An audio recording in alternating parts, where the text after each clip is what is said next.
ఫిబ్రవరి 14న జరిగే అధిక జన మహాసంకల్ప సభకు లక్షలాదిగా తరలిరండి. స్థలం Bible mission grounds, Nagarjuna university ఎదురుగా, గుంటూరు. ఈరోజు పార్వతీపురం నియోజకవర్గానికి ఒక మోక్షం లభించగలుగుతూ ఉంది.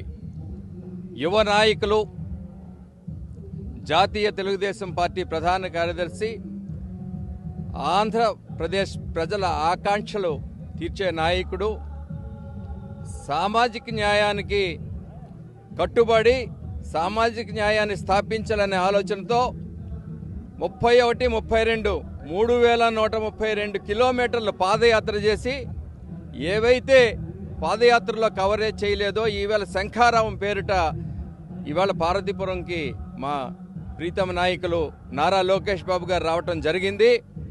ఈ 5 సంవత్సరాల్లో రాష్ట్రంతో పాటు పార్వతీపురం నియోజకవర్గంలో కూడా ఏ అభివృద్ధి కానీ సంక్షేమం కానీ జరగలేదు. ఏదైనా జరిగిందంటే కనీసం హాస్పిటల్ కూడా 200 పడకలు అన్నారు, అది కూడా చేయలేదు.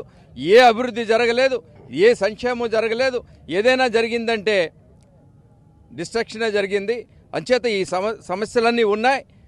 మరి ఖచ్చితంగా తెలుగుదేశం పార్టీ అధికారంలోకి వచ్చినప్పుడు ఈవేళ నా లోకేష్ బాబు గారు రావటం, ఎన్నికల ముందు ఖచ్చితంగా ఈ ఇష్యూస్ అన్నీ కూడా వారికి చెప్పడం జరిగింది. వీటన్నిటికీ కూడా త్వరలోనే మోక్షం జరగడానికి అవకాశాలు ఉన్నాయని, అంచేత ప్రజలు కూడా వన్ సైడెడ్ అయ్యారు. పోలరైజేషన్, రాజకీయాల్లో పోలరైజేషన్ కూడా జరుగుతూ ఉంది.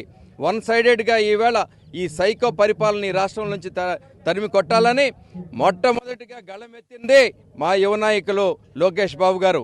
ఈవేళ ఆయన గళంతో మరి ఖచ్చితంగా ప్రజలు కూడా గళం కలిపారు.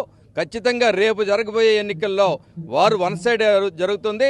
ఖచ్చితంగా తెలుగుదేశం పార్టీ, జనసేన ఆధ్వర్యంలో నారా చంద్రబాబు నాయుడు గారు ముఖ్యమంత్రి అయ్యి సమాజ స్థాపనే కాకుండా సామాజిక న్యాయాన్ని కూడా ఖచ్చితంగా చేయటమే కాకుండా అభివృద్ధి, సంక్షేమం, అమరావతి దగ్గర నుంచి అన్నీ కూడా పోలవరం ప్రాజెక్టు కానీ, వైజాగ్ స్టీల్ ప్లాంట్ విషయంలో కానీ, రైల్వే జోన్ కానీ ఇలాంటి ఇష్యూస్ అన్నిటి కూడా పట్ల కూడా ప్రజలు చూస్తూ ఉన్నారు. అంచేత వీటన్నిటికీ పరిష్కారం లభించే టైం వచ్చింది. ఆ టైం కోసం ప్రజలు ఎదురు చూస్తూ ఉన్నారు. ఏదైతే ఈరోజు మా పార్వతీపురం నియోజకవర్గానికి శంఖారావం పేరుతో యువగళం అధినేత, తెలుగుదేశం పార్టీ జాతీయ పార్టీ ప్రధాన కార్యదర్శి లోకేష్ బాబు గారు మా నియోజకవర్గానికి రావటం అనేది చాలా సంతోషకరమైనటువంటి విషయము. ఎందుకంటే 2014-19 జరిగినటువంటి అభివృద్ధి ఒక ఎత్తు, 2019-2024 జరిగినటువంటి అభివృద్ధి కుంటిపట్టం అనేది ఒక ఎత్తు. ఆనాడు ఏదైతే తెలుగుదేశం ప్రభుత్వం హయాంలో పార్వతీపురం నియోజకవర్గానికి కొన్ని వేల కోట్లు తెచ్చి డెవలప్ చేసినటువంటి పరిస్థితి ఆనాడు ఉంటే, ఈనాడు ప్రభుత్వం ఉన్నా, అధికారం ఉన్నా, మంత్రులున్నా, ఎమ్మెల్యేలున్నా ఏమీ చేయనటువంటి దయనీయ పరిస్థితుల్లో పార్వతీపురం నియోజకవర్గం ఉందని మనం చేసుకుంటూ ఉన్నాను. అటు లోకేష్ బాబు గారి నాయకత్వంలోనే పార్వతీపురం నియోజకవర్గంలో కొన్ని వేల కోట్లు ఎన్ఆర్జీసీ నిధులతో ప్రతి పల్లెకు, ప్రతి పంచాయతీకి కూడా సీసీ రోడ్లు నిర్మాణం చేసిన పార్టీ తెలుగుదేశం పార్టీ.